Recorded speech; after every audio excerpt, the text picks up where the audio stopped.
Halo semuanya, ini part 2-nya. Jadi kita akan bahas soal lanjutan, masih dengan salinan soal kode naskah 520, masih di PBM, tes skolastik. Pejuang UTBK wajib nonton video ini. Kenapa? Untuk referensi. Karena kalau biasanya kalian ngerjain sendiri tuh boring atau bawaannya malah jadi males. Kalau nggak, setidaknya kalau nggak dengerin dari pembahasan ini, mudah-mudahan kalian bisa paham ya. Kalau nggak paham boleh isi kolom komentar. Oke, kita akan lanjut ke soal 12-20. Ini bagian 2-nya ya. Nah, ini dia soal nomor 12. Kita udah masuk ke bagian yang betul-betul bagian kebahasaan. Jadi kalau ke bagian kebahasaan ini nggak bisa lihat konteks kalimat kemudian disambungkan dengan nalar kita seperti di PPU. Karena ini PBM, ketika soal kebahasaan udah muncul, otomatis kalian harus paham penulisan secara AYD, baku tidak baku itu wajib sudah kalian paham. Jadi nggak bisa asal nebak. Contoh di nomor 12, aku screenshot soalnya, nggak sampai tuntas, hanya di bagian 12 saja. Ada kata informasi pun. Coba cek, masih ingat nggak partikel pun itu penulisannya seperti apa? Pause dulu, jawab sesuai pemahaman kalian dan alasan kalian. Oke, kalau udah, ini dia jawabannya. Informasi pun. Ingat, partikel pun tidak pernah menempel pada kata yang mendahuluinya, kecuali konjungsi, meskipun, walaupun, dan konjungsi lainnya. Gitu ya. Gak boleh salah lagi pokoknya. Kalau ada pun dia bukan konjungsi, maka tidak boleh bersatu penulisannya. Aku pengen ngasih contoh. Ada kalimat unik, tapi nanti deh ya kalau waktunya cukup. Nomor selanjutnya 13, sistem. Coba. Menurut KBBI udah baku belum kata sistem penulisan di nomor 13 ini? Lihat konteks kalimatnya juga boleh. Pause dulu, boleh pikir-pikir dulu. Tapi gak boleh buka KBBI ya, cobain dulu kamu ngerjain sendiri. Ini dia jawabannya. Jadi sistem itu pakai E ya. Gak ada, karena sistematis bukan sistematis padanannya. Jadi sistem menurut KBBI. Dan dalam konteksnya pun dia butuh kata sistem, bukan sistematika atau sistematis. 14. Lihat konteks kalimatnya juga, dibaca dulu. Kata nasional adanya di kalimat di atas 4 atau kalimat 3. Dia butuhnya kata nasional saja, nasionalis, nasionalisme. Jadi kalian harus cek. Konteks kalimat penting ya. Tidak melulu katanya kamu cek katanya doang, kamu pikirin sesuai KBBI atau enggak, itu enggak bisa kayak gitu. Harus kamu pahami konteks kalimatnya.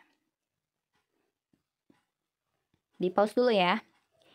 Ini dia jawabannya.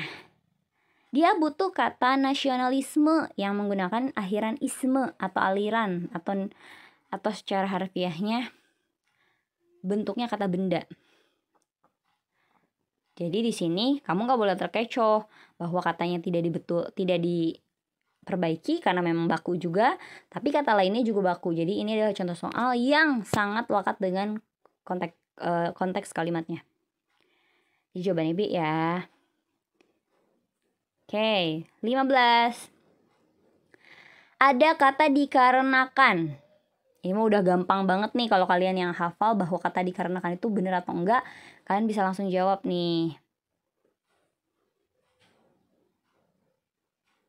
Ini dia pembahasannya.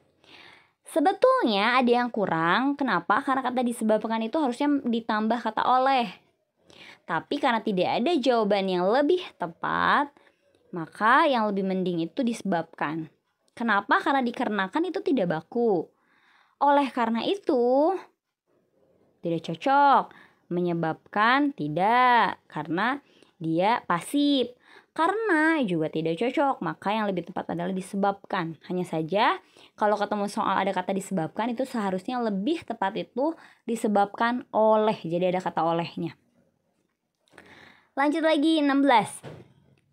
Ada kata dikhawatirkan. Kita pasti sering dengar, baik itu artis, influencer yang kita lihat mereka menggunakan kata aku khawatir nih, kedengarannya kan tulisannya khawatir. Tapi ingat, karena ini soal bahasa Indonesia, maka kalian harus cek bener gak nih cara nulisnya. Yang tepat itu pakai KH, pakai H atau K aja gitu. Pause dulu ya. Ternyata yang tepat dikhawatirkan, KH gitu ya, K gitu, dikhawatirkan. Jadi jawabannya cek. Dan nggak boleh dispasi kayak yang E. Kenapa? Karena dikhawatirkan di-nya kata depan, sedangkan dia imbuhan, jadi mesti nempel.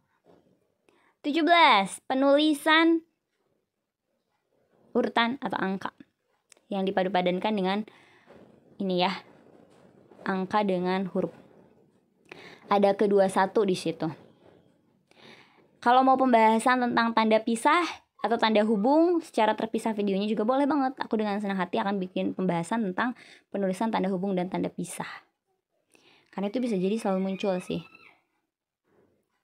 Oke, ini dia jawabannya, nggak perlu diperbaiki. Kenapa? Karena ingat, tanda pisah digunakan untuk apa aja? Kata ulang, memisahkan urutan, memisahkan tanggal, tahun, bulan, memisahkan kata yang dipenggal, imbuhan dengan kata asing, urutan dengan huruf, atau akhiran an dengan angka. Contohnya banyak ya. Kalau kalian mau nanya di komentar aku bales deh pasti. Atau di deskripsi box aku catat, aku kasih keterangan. 18. Paragraf di atas adalah paragraf. Ini pertanyaan baru ya, maksudnya paragraf baru. Di sini dikasih keterangan paragrafnya untuk menjawab soal 18 sampai 20. Pertanyaannya adalah paragraf di atas adalah paragraf agak jarang nih, tapi ini muncul di 2021. Kalian mesti ingat kalau pejuang 2022 selalu ada aja, kalau kalian punya buku latihan soal tiap tahun UTBK, itu ada aja nyelip 1-2 soal yang sama persis dari tahun sebelumnya. Jadi kamu harus benar-benar memahami ya di tahun-tahun sebelumnya. Bisa jadi kamu dapat bonus soal yang sangat sama. Nah, ini pertanyaannya paragraf di atas adalah paragraf jenis apa dan kenapa gitu ya. Oke, ini keterangannya. Dia deduktif karena ada di awal. Kalau induktif ada di akhir. Apanya? Kalimat utamanya atau kalimat umumnya? Kalian boleh cek deh. Lihat nih ya. Pakai syarat cepet ya. Kalimat 1, 2, 3, 4, 5, 6, 7, 8, sampai 10. Kamu cek. Kalimat umumnya ada di mana? Ceknya awal kalimatnya aja. 1. Jalan-jalan utama di dalam Kelurahan Tajur harus diperbaiki dengan segera. Kenapa nih? Gitu kan. Di kalimat 2, perbaikan tersebut berhubungan dengan peningkatan mutu jalan. Sebab akibat kan? Dikasih lagi tuh dijelasin peningkatan mutu jalan tersebut. Nah. 4, apalagi? Berarti tambahan. 6, juga tambahan. 7, hal ini tambahan. 8, kehadiran jalan yang bermutu tinggi saat memberikan manfaat bagi masyarakat luas. Akibatnya. 9, masyarakat menengah yang hidup di kota lebih banyak menggunakan sepeda untuk bepergian ke pasar atau ke kota. Alasannya. 10, tentu saja jalan tersebut. Ada tersebut. Berarti ada di awal jelas. Jadi setiap kalimat itu kamu cek baca cepat pun kalau kamu ketemu kata tunjuk, tersebut, itu, hal ini, hal itu, tentu saja. Berarti semua itu nggak umum. Dia adalah kalimat yang mempertegas, mempertentangkan, mendukung kalimat sebelumnya. Maka jawabannya A. Gampang nggak? 19. Kalimat ke-6, fokus ke kalimat 6 ya. Merupakan kalimat tidak baku. Ketidakbakuan kalimat di atas disebabkan oleh apa? Ingat, kalau kamu buru-buru waktunya mepet banget, ingat aja, kesalahan dalam kalimat efektif biasanya nggak punya subjek. Kamu bisa langsung jawab A. Kalau mepet, aku nggak saranin ya, tapi kalau nggak mepet. Kalau nggak mepet wajib dicek. Pause dulu, coba dulu. Dan ternyata jawabannya benar. Dia nggak punya subjek. Jadi kalimatnya juga dia adalah konjungsi ini tambahan. Menghindari dia predikat. Kerusakan setiap tahun objek lah. Dia nggak punya subjek, bener. Jadi selalu ya, bukan selalu ya, karena aku pun mengerjakan soal banyaknya kalimat efektif itu menaruh kesalahan dia dengan melenyapkan subjek. Oke, nomor terakhir, pola kalimat ketiga. Fokus ke kalimat ketiga ya. Pause dulu, coret-coret dulu, tentukan jawaban kalian. Oke, ini dia jawabannya. Aku tulis kalimatnya.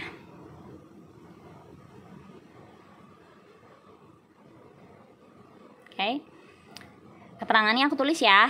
Jadi polanya SPOK. Gampang kan? Kalau kalian ragu menentukan S berhentinya di mana, P berhentinya di mana, ingat bahwa predikat sama objek jelas perbedaannya. Predikat dia bisa kata kerja, kata sifat, atau kopula. Sedangkan subjek tidak mungkin ketiga itu. Dapat kan di sini dapat menaikkan kata kerja. Jadi pasti dia predikat. Oke semuanya. Makasih banyak udah nontonin 2 part aku atau 2 bagian pembahasan soal kode 520 bagian PBM. Nanti kalau aku dapet PBM lagi, aku bahas PBM lagi. Tapi karena aku baru dapetnya PPU dengan kode yang berbeda, aku akan bahas PPU dulu di next video. Semoga gak males untuk bikin editannya. Terima kasih untuk semuanya. Jangan lupa like, subscribe ya, dan share kalau ini bermanfaat. Kalau kalian ada komentar atau pengen ngasih masukan, silahkan isi kolom komentar aja. Makasih semuanya, bye-bye.